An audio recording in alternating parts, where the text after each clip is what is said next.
Bienvenue de retour sur le plateau de la Biomime Expo Digital Week. Nous allons vous emmener en voyage 3D immersif dans ce laboratoire d'Asso Systèmes. Et pour ça, j'ai la chance d'être accompagné en plateau par Yves Valentin, directeur général et directeur éditorial de Technique de l'ingénieur, et Franck Sylvain, à ma gauche, qui est le CEO de Heal Energy.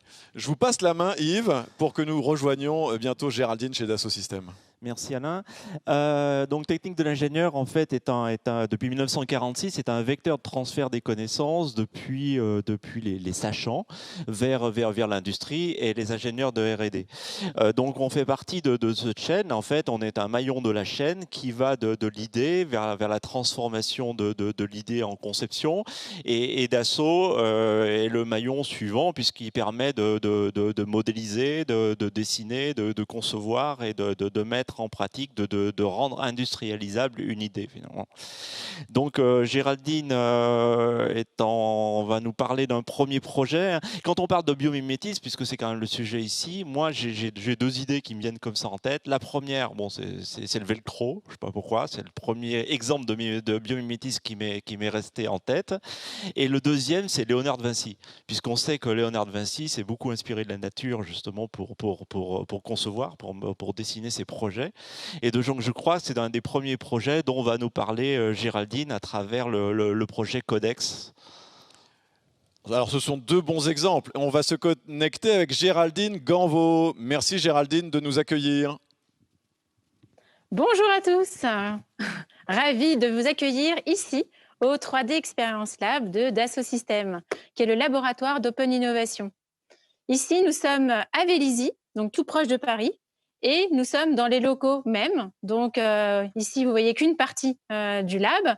Le lab, c'est un espace physique qui accueille des startups pour en fait les accompagner dans leur développement.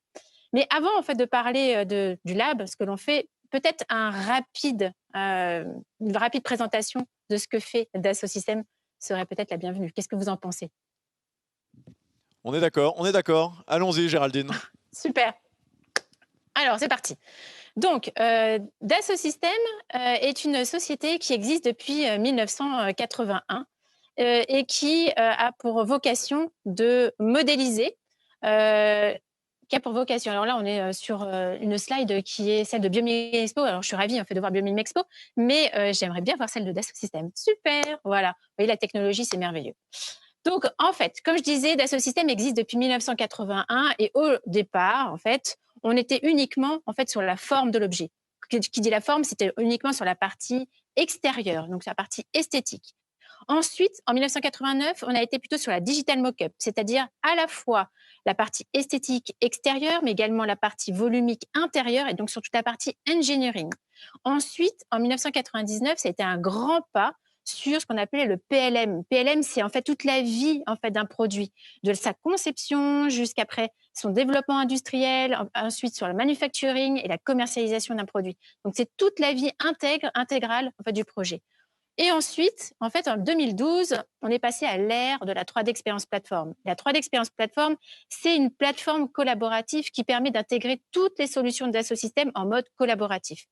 Et depuis cette année, en 2020, on est passé à la Virtual Twin. La Virtual Twin, là, en revanche, c'est ce qu'on appelle vraiment faire en sorte d'avoir le pendant du physique et de proposer en fait cette Virtual Twin au travers de l'homme. Donc là, on modélise non plus un objet, mais l'homme. Donc tout ce qui est molécules, tout ce qui est lié à la vie. Voilà en gros ce que fait Dassault Systèmes, de manière très brève. Maintenant, que fait le lab? Eh bien, le lab, en fait, a une mission qui est celle d'accompagner des startups qui ont pour vocation de changer le monde. Et parmi ces startups, il y en a quelques-unes que peut-être que vous connaissez. Il y a Flying Whales qui a créé en fait ce gros ballon dirigeable qui permet en fait de survoler des zones. Il y a également Seabubble qui est toujours en cours en fait de développement avec ce magnifique taxi entre guillemets qui va pouvoir proposer un service sur les fleuves, mais également sur les zones entre la ville finalement et d'autres zones. Et puis ici, vous avez deux autres projets très intéressants qui sont vraiment liés tous au biomimétisme, que sont Branch Technology, qui est une start-up qui est basée aux États-Unis, qui elle va partir en fait du lattice par ce système en fait de pouvoir limiter la matière et avoir des constructions extrêmement solides. Et puis vous avez en dessous Manu Mani, qui est un designer aussi avec un cabinet d'architectes qui développe des structures extrêmement organiques, extrêmement extraordinaires. Donc maintenant, au lab, on a des startups qui sont plutôt en phase de démarrage, donc ce qu'on dit en early stage. Donc des startups qui ont besoin de développer des technologies disruptives qui vont transformer la société de manière positive. Et donc, ces startups-là, on les a sélectionnées parce qu'elles étaient vraiment particulières et qu'elles étaient complètement hors normes. Donc, parmi ces startups-là, nous en avons aujourd'hui près d'une quarantaine qui ont été sélectionnées dans le lab et avec lesquelles on collabore. Donc, on leur fournit nos solutions pour qu'elles puissent développer leur système engineering, du design, de la simulation et du manufacturing et data science. Et maintenant, écoutez, moi ce que je propose, si vous êtes bien d'accord, c'est qu'on rejoigne en fait de manière virtuelle ces projets et je chausse le casque pour pouvoir rentrer dans cet espace. Vous êtes d'accord? On y va? Très bien. Donc c'est là qu'effectivement j'avais été peut-être un peu vite et qu'on va démarrer avec ce projet, je trouve fabuleux, moi, qui est de donner vie aux machines de Léonard de Vinci en virtuel, certes, mais quand même de permettre d'en valider la possibilité. Exactement. En fait, parmi les projets qu'on accélère au 3D Experience Lab, alors je vais essayer de récupérer juste ma manette. Ça me prend 2 minutes. Voilà, j'y suis. Et voilà, je suis maintenant dans l'espace immersif. Donc, comme vous le dites si bien, en fait, on a des projets communautaires et on a des projets également de start-up. Donc, des projets communautaires, eh bien, il y a celui, en effet, de Léonard de Vinci. Et Léonard de Vinci, c'est un projet assez extraordinaire qui va nous permettre, en gros, de découvrir finalement ce qui a été fait dans le passé. Alors, il y a juste un petit souci technique, c'est que mes manettes, pour l'instant, ne fonctionnent pas encore. Ça ne serait tardé. Vous voyez, comme quoi on est en live. Hein. Il n'y a rien enregistré et encore moins, ce n'est pas de la vidéo. On est dans un espace immersif, virtuel, qui permet en gros de découvrir en temps réel en fait, des projets. Donc ici, je suis dans l'espace que nous avons créé, qui regroupe l'ensemble des projets que nous accélérons. Et je suis devant l'espace de Léonard de Vinci. Léonard de Vinci, si vous avez suivi un peu son histoire, nous avons fêté en 2019 les 400 ans de la mort de Léonard de Vinci. Et cet homme extrêmement passionnant, qui est à la fois un ingénieur, à la fois un artiste, eh bien, a développé des machines qui ont permis finalement de faire évoluer la société avec des machines complètement extraordinaires. Donc, on en a grâce à cette communauté de passionnés, nous avons en fait modélisé une quinzaine de machines. Et donc, ces personnes qui sont en fait des ingénieurs, qui sont des designers, qui sont en fait des gens complètement finalement passionnés en fait par l'homme. Ils sont partis des codex. Alors les codex, pour ceux qui connaissent pas bien, ce sont les dessins de Léonard de Vinci. Donc ce sont des dessins qui sont des dessins techniques, mais très peu détaillés. Donc il a fallu, à partir de ces dessins, interpréter ces dessins pour pouvoir en fait mettre en 3D ces machines. Alors, je vais vous en montrer au moins 2 d'entre elles, parce qu'on ne pouvait pas toutes les mettre dans cet espace.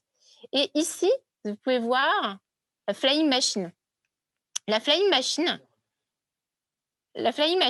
c'est une machine, c'est la machine volante. C'est l'ornithoptère. Regardez. Alors, en fait... Ok, d'accord. Pardon. Alors, en fait, cette machine, comme vous pouvez le voir, on est parti des codex et Chuck Ridley, un des ingénieurs, a modélisé cette machine. Alors, il faut savoir que ces ingénieurs-là ne faisaient pas partie d'Dassault Systèmes, à aucun moment. Ce sont des passionnés qui ont été, à qui on a proposé, en fait, de modéliser ces machines et ils ont donné vie à ces machines, ce qui est assez magique. Et là, en fait, on s'aperçoit, grâce à la modélisation et après, avec la cinématique, de voir si ces machines auraient pu fonctionner. Et on s'aperçoit que certaines d'entre elles n'auraient pas pu fonctionner. Parce qu'ici, malgré toute l'inventivité et toute l'inspiration que Léonard de Vinci a pu avoir sur la nature, eh bien, ces machines, en fait, pour certaines, elles manquaient un peu encore, finalement, de, de recherche pour qu'elles puissent donner vie à quelque chose de réel. Mais c'est extrêmement, en fait, passionnant de voir. Donc, on a cette machine-là. On avait également aussi la vis aérienne. Je ne sais pas si ça vous dit quelque chose, la vis aérienne, mais ces machines-là, on les voit au château du Clos Lucé, qui est la dernière demeure de Léonard de Vinci. Et dans le château du Clos Lucé, vous avez à la fois les maquettes physiques et à la fois la possibilité d'avoir accès aux maquettes virtuelles, parce qu'on a ouvert une salle au Clos Lucé. Nous avons ouvert une salle dans laquelle, en fait, les personnes peuvent découvrir ces machines. Ici, voilà, c'est une autre machine. Une machine qui, elle, en fait, est les prémices de l'automobile. Et alors, comme vous pouvez voir, on voit les engrenages, on voit les vis, on voit les différents systèmes, en gros, de cette machine qui, en fait, étaient tout simplement activés par des systèmes, en fait, d'élastique qui permet de la faire avancer de manière automatique. Donc, vous voyez, donc c'était un moteur qui consommait aucune énergie, là, pour le coup, et qui était les prémices, en fait, de la voiture. Voilà, en gros, en fait, le travail qu'a mené ces passionnés de Léonard de Vinci. Et je vous invite vivement à aller découvrir au château du Clos Lucé, parce que vous découvrirez non seulement les machines physiques, mais également les machines virtuelles. Et dans cette salle, prochainement, on l'avait proposé il y a 1 an et demi, au moment justement des 400 ans de la mort de Léonard de Vinci. Mais là, ça sera de nouveau possible prochainement d'avoir une expérience en VR. Et vous avez parlé justement d'une communauté en plusieurs fois. Donc, quel est le profil des personnes qui ont travaillé sur ce projet? Alors, les personnes qui sont des personnes qui sont déjà partout dans le monde, hein, puisqu'on n'est pas aujourd'hui uniquement sur, on va dire, un propos purement franco-français. Ce sont des personnes qui sont des ingénieurs, des designers, des professeurs dans des écoles, qui sont tellement passionnés par le sujet qui vont en fait contribuer. Donc nous, on leur met à disposition des solutions de modélisation 3D pour pouvoir en fait le faire. Et par exemple, nous avons des gens de tout type de génération. Chuck Ridley, par exemple, c'est quelqu'un qui a plus d'une soixantaine d'années et qui travaille dans une société et qui est passionné par la robotique et qui a contribué à modéliser ces machines. Et puis, on a un jeune designer qui sort d'une école et qui, lui, en fait, a envie de tester, de manipuler, d'explorer, en fait, ce territoire imaginatif de Léonard de Vinci et qui va contribuer. Et cette communauté, elle est disponible par tout public, hein, c'est ouvert à tout public, sur en fait, nos communautés externes qui sont sur la 3D Experience Platform, sur lequel on pourra vous donner les liens, bien entendu, parce que ça, c'est quelque chose qui vous permettra d'en découvrir encore plus. Merci. Donc, bon, là, on voit qu'on parle de l'inspiration de la nature pour créer des machines, et on y reviendra parce qu'il y a d'autres projets qui vont dans ce sens. Mais on sait aussi que l'humain, en fait, l'homme est une machine qui s'auto-répare relativement bien. Enfin, c'est un peu difficile de dire ça pour le moment, mais bon, en temps normal, ça fonctionne plutôt bien. Et donc, vous avez quand même aussi des projets donc inspirés de la nature sur des sujets de santé avec Cell Inc. Oui, alors on a C-Link, en effet, qui est un très beau projet qui, lui, est parti en fait d'un principe de comment en fait répondre à une problématique ultra complexe qui est celle en fait de la transplantation d'organes. Alors là, je vous montre en fait l'espace Life et dans lequel il y a plein d'autres projets. Aujourd'hui, on a été obligé de sélectionner les projets parce qu'il y en a tellement que voilà, il a fallu en fait limiter la visite. Là, c'est Living Art où on a travaillé sur le cœur.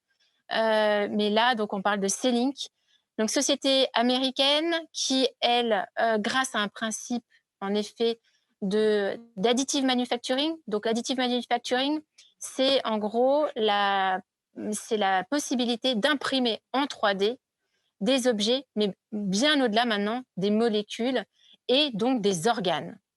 Et donc, C-Link est parti en fait de la création d'une encre biologique qui, selon le principe, va d'abord modéliser en fonction des besoins de transplantation d'organes.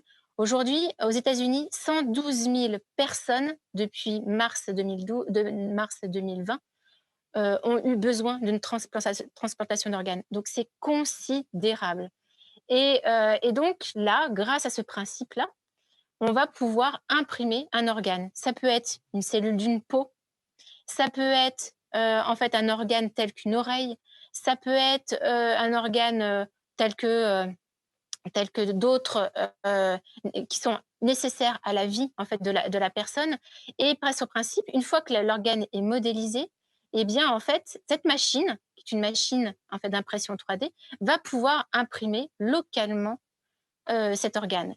Et en fait, l'intérêt en fait de l'impression d'organes en local, c'est qu'on va pouvoir agir nettement plus vite et pouvoir en fait assurer des transplantations d'organes dans tout pays. Aujourd'hui, en fait, ils travaillent avec une communauté de 1000 chercheurs et médecins qui en fait permettent l'impression d'organes en région locale. Très bien. Un des autres, alors un des grands thèmes du moment, si on laisse de côté le côté santé, qui peut être anxiogène, et c'est l'énergie. Alors, sujet qui peut aussi devenir anxiogène quand on écoute certains, mais bon, on sait qu'il y a beaucoup de projets dans ce domaine-là. Et un autre projet qui est naissant, enfin, c'est plus qu'un projet, mais je veux dire, un sujet qui est assez récurrent, c'est le sujet des drones, avec une problématique sur l'autonomie. Et je crois que vous avez aidé un projet aussi dans cette direction avec Xsun. Alors oui, en effet, alors là, je suis dans un espace, en effet, qui est plus lié à la ville. Dans la ville, on a aussi bien des projets, comme vous le dites, sur la partie énergétique, sur la partie mobilité, sur la partie agriculture. Hier, d'ailleurs, on parlait justement de phéromones pour l'agriculture. Là, il s'agit d'un robot pour l'agriculture. Et donc là, ici, devant vous, on a ce drone. Ce drone, il ressemble pas du tout aux autres drones. Quand on parle dans notre imaginaire d'un drone, on pense à une petite machine qui fait 50 centimètres, pas plus, et qui va aujourd'hui permettre de déplacer en fait des objets. On parle aussi de livraison, etc. Ce drone n'a absolument rien à voir avec tous les autres. Ce drone, c'est inspiré, comme vous avez pu le voir hein, sur la machine Flying Machine de Léonard de Vinci. Là, on est sur des machines extrêmement intéressantes puisqu'elles reproduisent en fait le vol en fait des oiseaux. Donc c'est comme des planeurs. Et cette machine que vous avez là ici, juste au-dessus de moi, cette machine, elle fait quasiment 5 mètres de long. 5 mètres de long, donc en fait c'est vraiment un grand objet sur lequel en fait on va avoir sur les ailes, comme vous pouvez le voir ici, sur les ailes, il y a en fait des panneaux solaires. Donc, c'est ce qui va permettre à cette machine, qui fait pas plus de 25 kg, donc extrêmement légère. L'aérodynamisme a été travaillé justement pour lui permettre de bénéficier juste de l'énergie captée par les panneaux solaires. Et elle va pouvoir en fait être utilisée pour contrôler, pour monitorer des zones telles que des parcs animaliers, pour pouvoir en fait surveiller ces zones-là et permettre aux animaux de vivre dans un certain confort, éviter justement tous les risques qu'il peut y avoir en fait derrière d'animaux qui pourraient disparaître. Elle va être utilisée également pour les feux de forêt. Et les feux de forêt, c'est aujourd'hui un sujet extrêmement complexe, et donc il faut pouvoir analyser et pouvoir détecter les feux de forêt avant même que ça prenne de l'ampleur. Et donc, vous voyez, en fait, tout l'aérodynamisme de ce drone a été travaillé avec les logiciels de Dassault Systèmes pour l'amener une vraie performance. Donc, ce drone, au départ, il est catapulté pour envoyer dans l'air et ensuite il plane. Et il peut planer pendant près de 12 heures. Donc, c'est extrêmement passionnant de voir, en fait, ce type d'objet extrêmement complexe. On a l'impression, par sa forme, que c'est un objet qui a été designé rapidement, etc.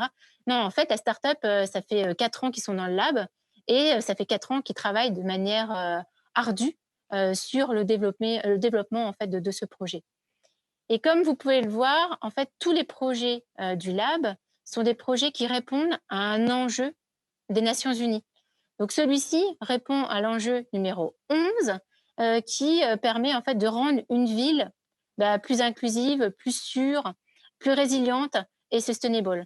Et donc, par ce drone, on va gagner finalement pour l'agriculture. Ça va permettre aussi de faire la smart agriculture en surveillant des zones pour pouvoir en fait mieux opérer.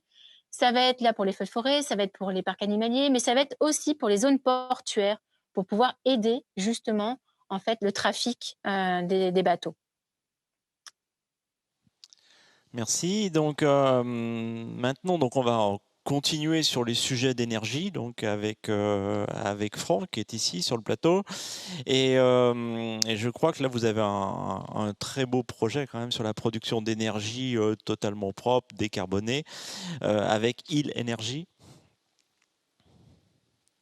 Exactement. Franck. En fait, Il Energy fait partie des startups qui sont dans le programme et qu'on accompagne depuis 5 ans. Et je suis super contente que Franck soit là parce que c'est lui-même qui va pouvoir commenter son magnifique projet.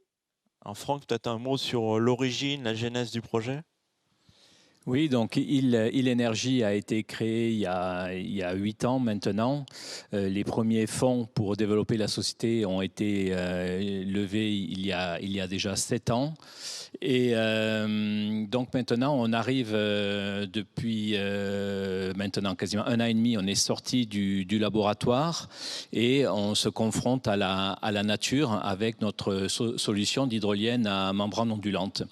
Alors c'est vrai que ça n'a pas été facile tous les jours, je ne vous le cache pas. Là, vous voyez en fin de compte une machine sur son socle à l'écran avec une membrane qui est contrainte. Alors cette membrane, elle était en fibre de verre. On a changé la matière maintenant.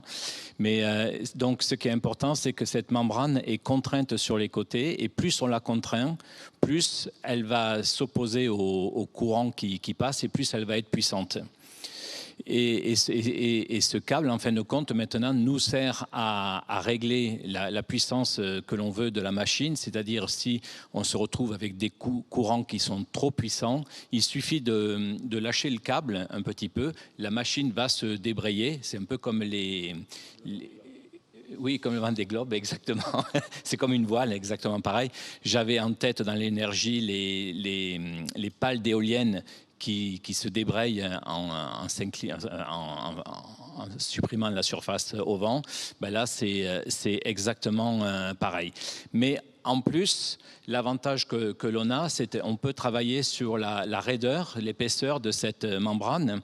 Et donc, si on veut en mettre dans une rivière ou un fleuve ou en mer où il n'y a pas beaucoup de courant, on va la faire beaucoup plus fine et donc elle va pouvoir démarrer avec des vitesses de courant à 0,5 mètres seconde et produire de l'électricité. Alors, il n'y a pas beaucoup de puissance, donc on ne fait pas de la magie, on ne l'invente pas, mais on peut quand même produire de la puissance avec cette machine. Et ensuite, donc, si on doit aller sur des zones plus puissantes, on va l'épaissir et elle va pouvoir transmettre l'effort et à des vitesses de 2,5 mètres seconde. Donc, on va avoir des puissances où voilà, on a regardé que le modèle soit économiquement viable et à partir de 2 mètres secondes, on frise les 100 € du mégawattheure. Donc on devient vraiment rentable dans le mix énergétique. Et en plus, la beauté de cette énergie renouvelable, c'est que c'est la seule qui soit prédictible. C'est, je le dis tous les jours, mais le solaire, il ne marche que quand il y a du soleil. Aujourd'hui, à Paris, ça ne devait pas très bien marcher. Et pour les éoliennes, c'est exactement la même chose. Il faut qu'il y ait du vent pour que les éoliennes tournent. Ici, en courant de marée, on sait quand et combien d'énergie propre on va produire tous les jours à des heures très précises. Et dans un fleuve, tant qu'il y a de l'eau dans le fleuve, on produit H24. Donc on voit l'intérêt de cette technologie parce qu'il n'y a pas besoin d'avoir de centrale à gaz ou de charbon à mettre à côté pour faire de l'électricité quand il n'y a pas de courant. Là, du courant, il y en a tout le temps. Enfin, tant que la Lune tournera autour de la Terre. Et alors, quel a été le bénéfice justement de cette simulation qui a été faite grâce à Dassault Systèmes ?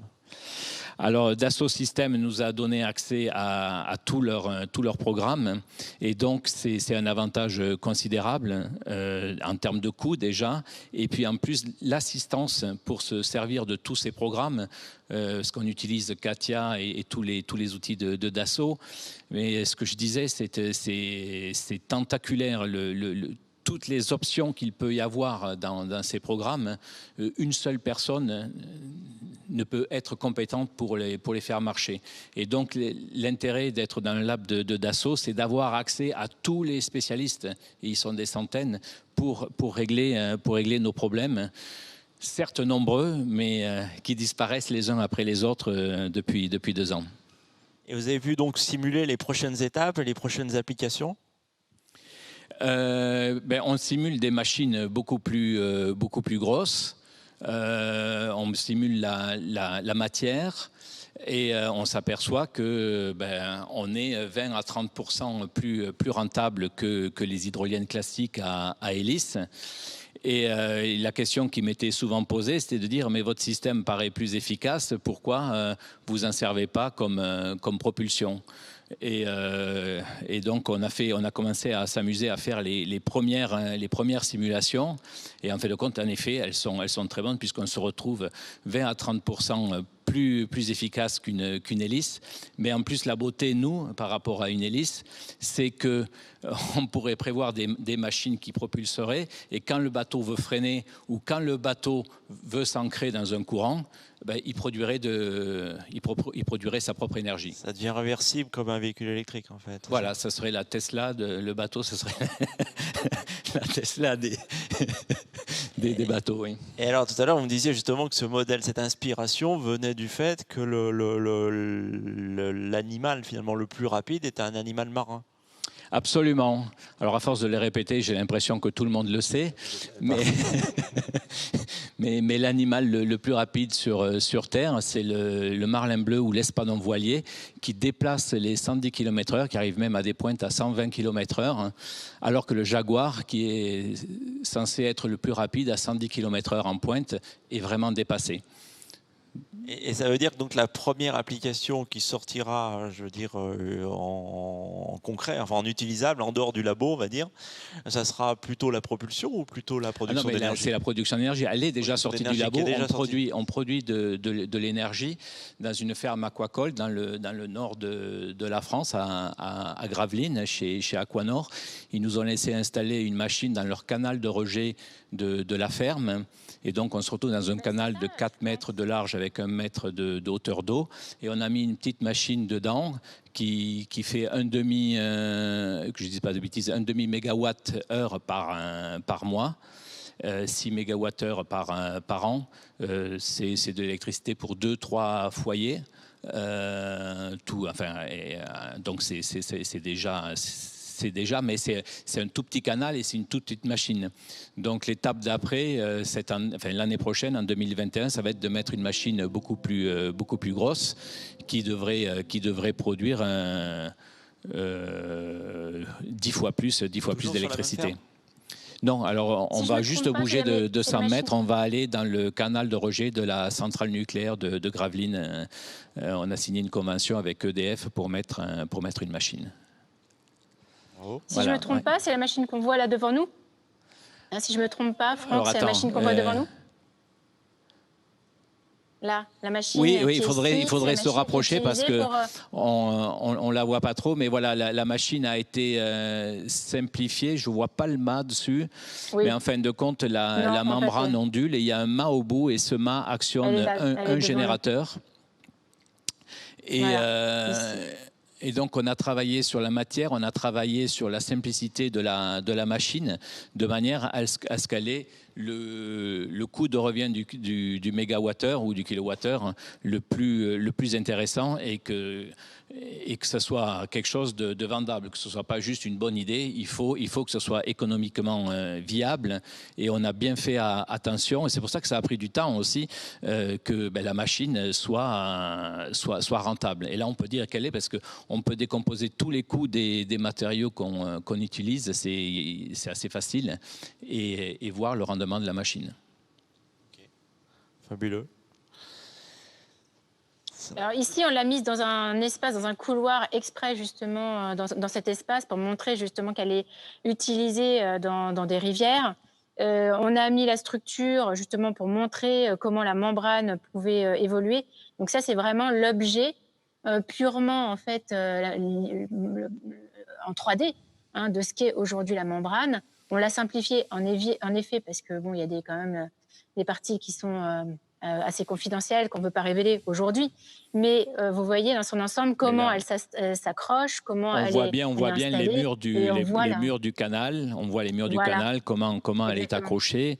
Et si tu pouvais incruster la vidéo dedans où on voit cette machine fonctionner, on n'a pas pu le faire. Bon, tant pis. Je vous invite d'aller sur notre site, vous le verrez. Sur le site de Biomim Expo aussi, ça y est. Et on voit la simplicité de cette machine et son efficacité. Tout à fait. Et là, on voit en effet les deux machines que vous avez développées en l'espace de 5 ans et la simplicité en fait de l'une par rapport à l'autre et l'application, l'une pour la mer et l'autre pour la rivière. Eh bien, merci beaucoup Géraldine Ganvaux du 3D Experience Lab de Dassault Systèmes de nous avoir accueillis. Merci beaucoup Yves Valentin de Technique de l'Ingénieur et Franck Sylvain de Hill Energy. Il faut peut-être rappeler que la modélisation 3D et ces outils du 3D Experience Lab et le biomimétisme, c'est un couple d'avenir parce que énormément de choses dans le vivant sont extrêmement sophistiquées et sont souvent issues de l'additive printing. Et donc, utiliser toute la force de frappe des outils de simulation de Dassault Systèmes, c'est un appui assez considérable pour développer notamment, par exemple, des matériaux innovants bio-inspirés et pour aider à modéliser des innovations bio-inspirées et leur faire franchir un certain nombre de caps et aider notamment les jeunes entrepreneurs et les jeunes entreprises qui se lancent dans cette aventure du biomimétisme grâce aux outils d'un groupe comme comme Dassault Systèmes. Donc merci beaucoup Géraldine Ganvaux. On rend l'antenne pour ce soir. Comment ? Ok, écoutez, non, mais en fait, on est tellement passionnés qu'on a envie que ça dure plus longtemps. Là, vous voyez, en fait, c'est juste 3 enjeux essentiels pour nous, qui est d'harmoniser produit, nature et vie. Et comme dirait Léonard de Vinci, il ne suffit pas de savoir, mais il faut agir. Magnifique. Merci Géraldine encore une fois. Effectivement, on aura envie de revenir dans ce musée du 3D Experience Lab pour naviguer avec toi dans tous ces outils, dans toutes ces modélisations d'innovation. En plus, ce clin d'œil à Léonard de Vinci est sympa. Comment le passé peut aussi nous inspirer l'avenir. C'est aussi une des idées du biomimétisme. Juste pour vous rappeler, avant de rendre l'antenne, que évidemment on se retrouve demain pour la suite du programme de cette Biomim Week, de cette Biomim Expo Digital Week, et on va continuer à explorer de la recherche de très haut vol. On a vu quelques machines volantes ici. On va avoir demain matin à 9h30 une séquence avec des laboratoires de recherche, des chercheuses et des chercheurs extrêmement pertinents et compétents sur leurs approches en innovation bio-inspirée. Et on verra comment, justement, on essaie et on passe de plus en plus de la recherche aux applications industrielles avec un panel d'exception demain matin à 9h30. On enchaînera, vous allez être surpris, de 11h30 à 12h30 avec ce que peuvent nous apprendre les dinosaures. Je vais vous révéler un chiffre. La vie qui existe aujourd'hui, la vie vivante d'aujourd'hui, c'est 1% de la vie qui a vécu. Et donc en réalité, le paléobiomimétisme dont nous parlerons demain avec Alexandra Houssaye et Romain Garouste, c'est un champ d'exploration et d'innovation considérable. Et aujourd'hui, en analysant des fossiles, on est capable de comprendre comment inventer des matériaux et de la haute technologie du futur. Voilà, les dinosaures ont encore des choses à nous dire. Ça sera à 11h30 demain matin. Je suis désolé, je fais un peu la promotion du programme, mais c'est stupéfiant et on est tous passionnés de ce que peut nous apprendre le vivant.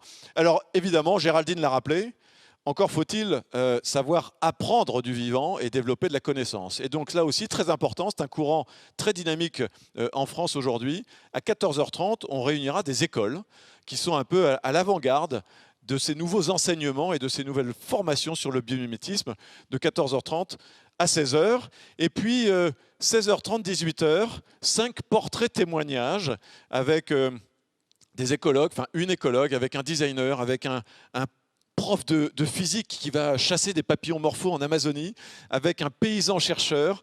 Nous allons parcourir différents profils avec un conservateur d'une réserve nationale naturelle. Nous allons à chaque fois passer un quart d'heure en discussion intime avec eux pour qu'ils nous parlent de leur vie et de leur parcours. Voilà, encore de très belles choses à découvrir demain. Merci beaucoup, on rend l'antenne et bonne soirée, à demain. Ciao, ciao.